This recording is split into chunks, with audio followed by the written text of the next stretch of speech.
The Mandalorian fled across the desert, and the young gunslinger followed. Star Wars, nothing but Star Wars. Give me the Star Wars,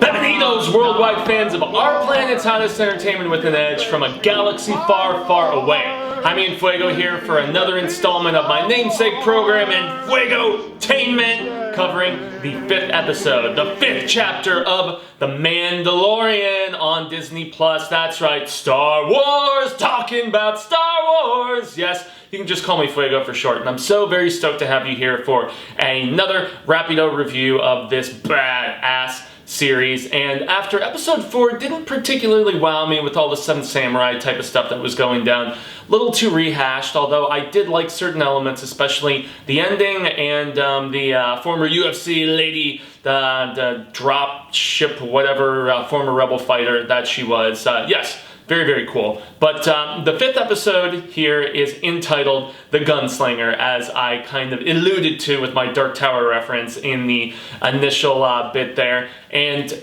this is seriously nostalgia city. That's right. I was immediately, when I realized where they were going, so there's a bounty hunter who is after, Mando at the very beginning because of the fact that, yeah, he's gone rogue, and so he is going to, as you found out at the end of this episode where the previous episode, I should say, where he, decided to protect this village, and that's where I made the connotations, and with, the Kurosawa stuff and whatnot. But yeah, you find out at the end where, our little baby Yoda, somebody's trying to kill him, and thankfully Homegirl, saves the day and helps take down this person. But yeah, he can't leave Baby Yoda in a little remote village to be cared for and have this peaceful, serene life, because there are always going to be, presumably, either other bounty hunters after him, or there's probably, Imperials who are in the, loop from the bounty hunters who are tracking Mando. I mean, yeah, so this kid is gonna need a forever protector,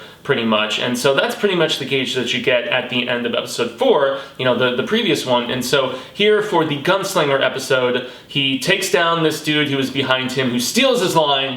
He's like, I can bring you in warm or I can bring you in cold. And he's like, that's my line. And he flips around and shoots dude down, blows him up, which is dope. But yeah, his ship is once again damaged in the process, and so he has to land somewhere. And the episode that I can most definitely attribute this one to in comparison is our second one, where we had Jawas and, you're on a desert planet, except this one is the one you wanted to be on. That's right. And I was thinking of just South Park the whole time. Remember Star Wars? Remember Tatooine? I remember. And yeah, we're on Tatooine for this episode, and you get Tusken Raiders, you get Dewbacks, you get the Dune Sea, and that's just small little I don't know, it's like window dressing, more or less, or whatever the hell the proper terminology is there. But the basis of this is he has this this woman whose spot he basically comes and parks his ship at. She has these droids, and Mando doesn't trust droids apparently for whatever reason, as they're doubling down on. And so she's helping him fix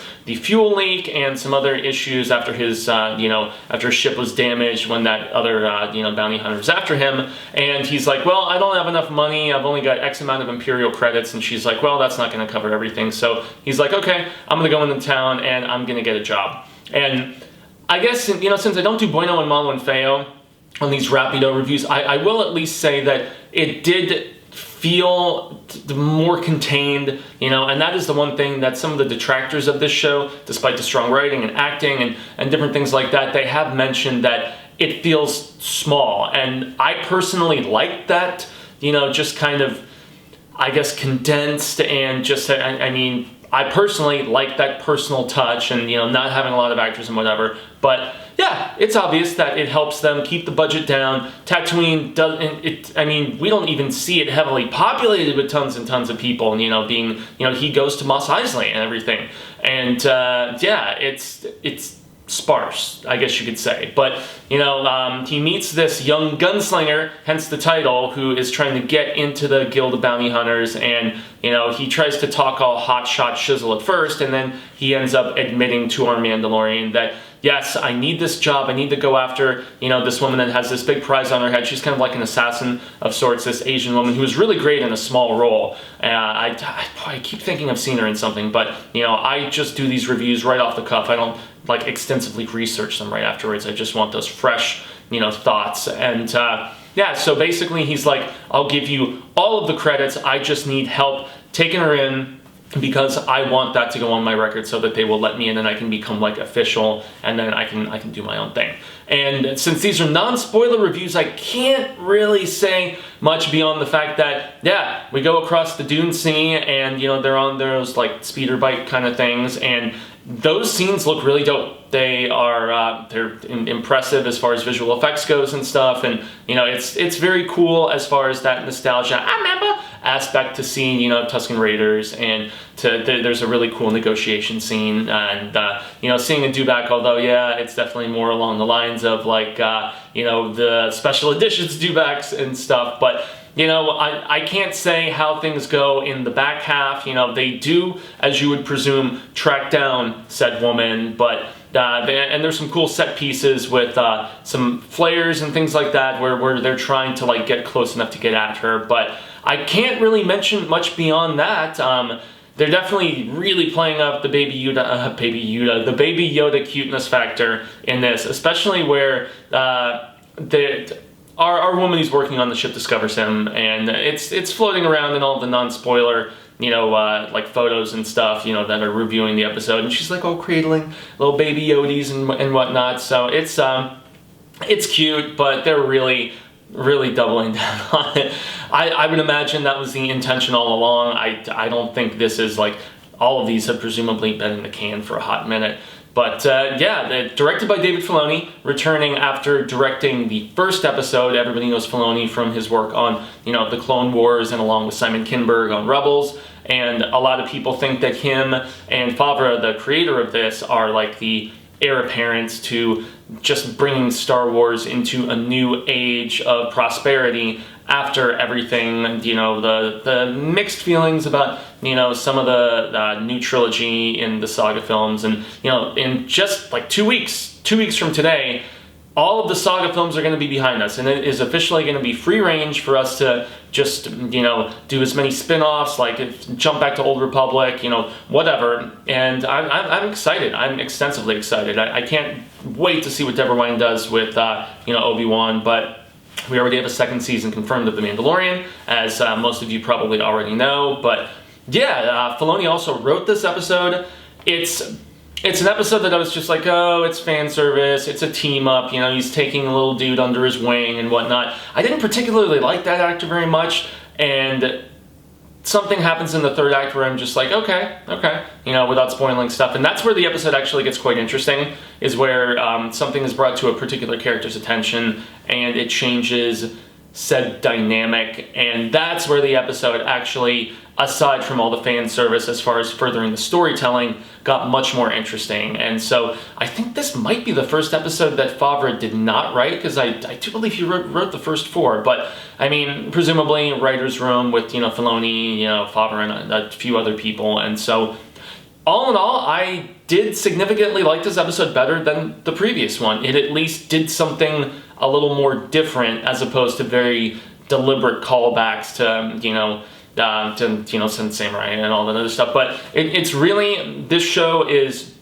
epitomizing itself perfectly as the cross between like the spaghetti western of sorts and like, full on, samurai films and stuff. And yeah, Baby Yoda did not play as much of a part, although, once again, just, the cuteness in every single scene. Peeps are going to eat the hell out of that up. But yeah, good episode. It's kind of on par with, I don't know, as I said, the second episode as far as personal enjoyment goes. 3 is still my absolute favorite, probably followed by 1, but this was enjoyable, and I got the feels from being back on Tatooine, and so that was pretty dope, and seeing Tusken Raiders and everything. Yes, I would have liked it to have been a bigger budget, more sparsely populated, more cool creatures and whatnot, but I'm guessing they spent the predominance of their budget showing those in the first and the third episode, where they're on The name of the planet eludes me, but it is mentioned by this like assassin girl who has the bounty on her head. There is a reference to what Mando did on that planet and what's going on with him now with regards to the guild without really spoiling things. And I mean, you can pretty much gauge that just from the fact that, you know, people are after him in the previous episode in number 4. So that is my thoughts. This is definitely a bueno episode. It was very enjoyable. I liked it immensely, and I'm very curious where we're going to go from here. And another cool thing we get in this episode that it's the last thing I want to mention is that scene that's in the trailers with all of the stormtroopers' heads on the spikes. Yeah, it's at the beginning of this episode, and it's dope, and it definitely just implies the foreboding aspect of, I mean, if you remember in A New Hope specifically, there was that aspect of dread with stormtroopers coming around and just, you know, the formidable aspect of the Imperials and, you know, showing all of those heads on spikes or just helmets on spikes, I guess, you know, it definitely showed that the uprising has happened and that their power is no longer feared. And so I thought that was a pretty dope little touch. And so, yeah. That's going to be the end of things today from a galaxy far, far away. I have been Jaime En Fuego, and you can find me on all social media sectors like Twitter, Instagram, Facebook, where I have a Stephen King, if you're into that sort of stuff. Yes, I know that's not sci-fi, it's not Star Wars, but hey, if you're down with Cy King, I have a Facebook group on there called Hail to Stephen King, which is the same name as the show that I do on The Horror Show, youtube.com/The Horror Show channel. We do at least 1 episode a day, sometimes 2 in certain circumstances, all things spectacular, whether trailer reactions, film reviews, convention coverage, video game let's plays. I actually did a Star Wars Jedi Fallen Order let's play on there, and you can see how inept I am with 3D video games after all these years of sitting it out. So yes, if for whatever reason you're on here and you don't know about The Horror Show, please jump over there. But here on my own channel, Enfuegotainment, I've been doing lots of retro coverage. I just put up another review of comic books, actually. So Age of Republic is the one that I just put up. So I covered both of the trades that were put out a few months ago, which covers both villains and heroes. It's a bunch of one-shot stories about, you know, on the hero side, you've got Qui-Gon, you've got Mace Windu, bleh. You've also got, you know, Obi-Wan and, you know, Padme and stuff. So those are fun. And on the villain side, you've got some Darth Maul, you've got some Dooku. You know, it's very interesting. You've also got some General Grievous, and his is very sparse in the narration, but interesting in the visuals and the ideas that it puts forth. And we've got lots of other Star Wars coverage from earlier this year, including reviews of the prequels. Sometime in the next week or so, I'm going to be dropping re-reviews of the Clone Wars, because I've been rewatching it on Disney+.